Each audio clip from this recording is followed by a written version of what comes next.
Hey everyone, my name is Sam and I am an English gamer. Today we're going to talk about the latest member to join the ever-growing family of Nintendo's portable systems, the new 3DS XL. Is it worth upgrading your current beloved old model? Is it a great starting point for those without a 3DS? Or is it simply a waste of money? A rancid cash grab from the boffins at the big end? Well, we'll see. Over the past 4 years, the 3DS has been Nintendo's flagship handheld device, and I think it's safe to say that it has been quite an interesting journey.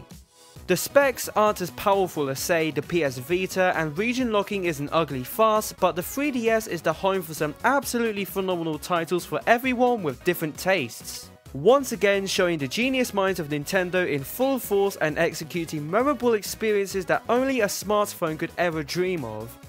Aside from a few iterations with the 3DS XL and 2DS, the hardware of the system has been exactly the same since launch, until now with the new 3DS and new 3DS XL. Officially announced last August and released in Japan and Australia last year, the system has finally arrived in North America and Europe and is available in either a small or large XL package.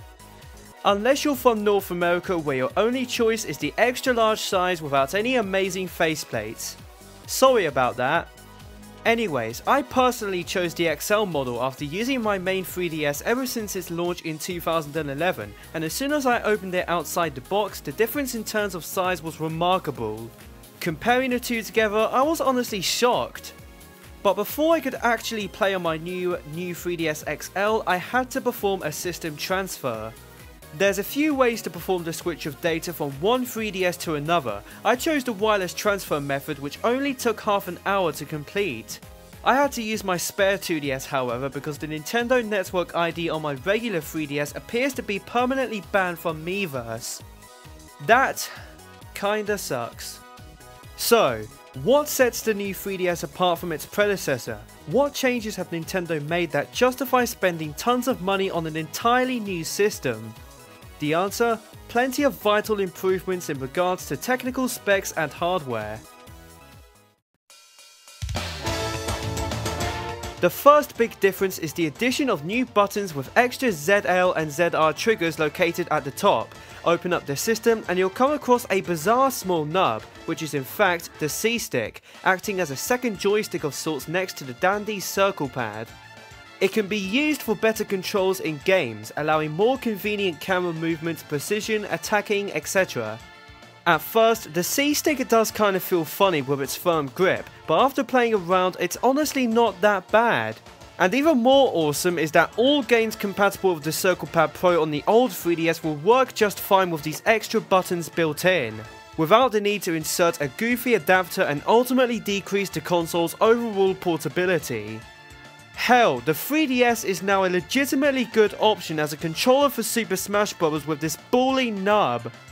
Next up is the inclusion of a faster CPU, self-explanatory really. With a big boost in speed, the new 3DS line is much faster than before, and the signs are obvious when loading titles such as Super Smash Bros. For 3DS and downloading software off the eShop. The 3DS operating system no longer feels sluggish nor tainted, and applications like the Miiverse are now a complete breeze to use, alongside the internet browser, where the increase in horsepower provides a more hassle-free experience as you surf on the web looking for dank memes. And now you can watch YouTube videos directly on the browser and they look fairly decent. I find it awesome how you can adjust the speed of any video through the C-Stick. It does produce some funny results at times.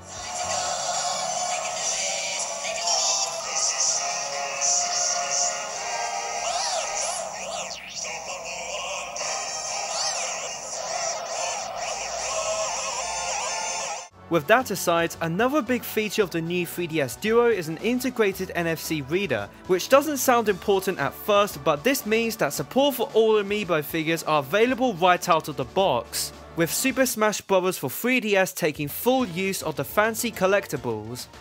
Thankfully, a separate NFC reader will be available to purchase for older models later this year, and many more 3DS titles are promising further amiibo functions. From customizable jet fighters with Ace Combat to playable Fire Emblem characters on codename Steam. That is, if the actual amiibos weren't so bloody hard to find! And finally, the last significant improvement for the system, and arguably its most important, is the super stable 3D. By switching the 3D on the right side of the system, a small sensor next to the front facing camera will track your head and adjust the 3D parallax as to where it is positioned. On the old 3DS, the 3D effect sure was dazzling at first, but you would often lose the desired effect when you were outside the quote-unquote sweet spot. However, with the new 3DS, the 3D is so much better. The face tracking mechanism actually does work, providing a continuous 3-dimensional field of play without the screen getting all blurry and crazy as before.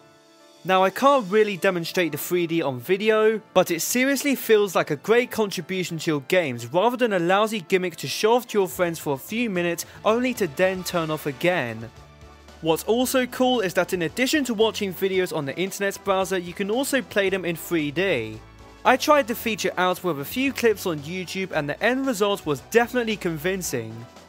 However, out of all the vast changes for the better, the new 3DS is far from perfect. Number 1. The system uses tiny micro SD cards instead of standard SD cards from before, and to change them around is simply a nightmare. Rather than a small door on the sides, you have to open the back of the system to access the card, where you'll need to hassle around with very stubborn screws. This will probably only happen a few times during your console's lifetime, but with all the sweat and tears with every procedure, you can't help but feel confusion as to why this poor design choice was approved. Second, every new 3DS does not come packaged with an AC adapter. Here, Nintendo could be trying to save money, as chances are you may already have a compatible charger lying around, but not everybody has one. So a potential customer buying the new 3DS could be in deep trouble once the juice of their sassy purchase is all gone, without a plug in sight. And lastly, this might be a small inconvenience, but no effort has been made to improve the camera quality of the 3DS. They still look about as good as a picture taken from a mobile phone circa 2006. For 2015, this is inexcusable for a product, even as a feature and not the main purpose of it. And I'm sure it wouldn't have cost Nintendo an arm and leg to upgrade the megapixels of the cameras by even a small bit, even though, admittedly, it's pretty unfair comparing it directly to my 20 megapixel camera. Overall, the new 3DS XL is not the next chapter for portable gaming, but rather a satisfying refresh of the withering DNA of the 3DS line. The changes are immediate as soon as you start playing, and afterwards you'll find it hard to go back to the old models of before. Nintendo has revealed that there will be many titles taking advantage of the system's extra capabilities. Xenoblade Chronicles 3D, for instance, is a port of the incredible Wii RPG and has been confirmed to be the first game exclusive to the new 3DS. If you've never owned a 3DS nor a 2DS before, you should jump straight into the new 3DS, small or large, but if you already have one, it's definitely worth considering an upgrade. There isn't a whole ton to do with the new features right now, and after all, you're still getting the same system, the same eShop and the same library of games that will all work. I suppose you can compare the new 3DS to the DSi. Both systems boasted improved specs and integrated tons of important features, but I think the new 3DS will soon be a must-buy for everyone. You really need to see it to believe it, and I'm fully confident and heck even excited about the future potential lurking behind this super sexy beast of a machine.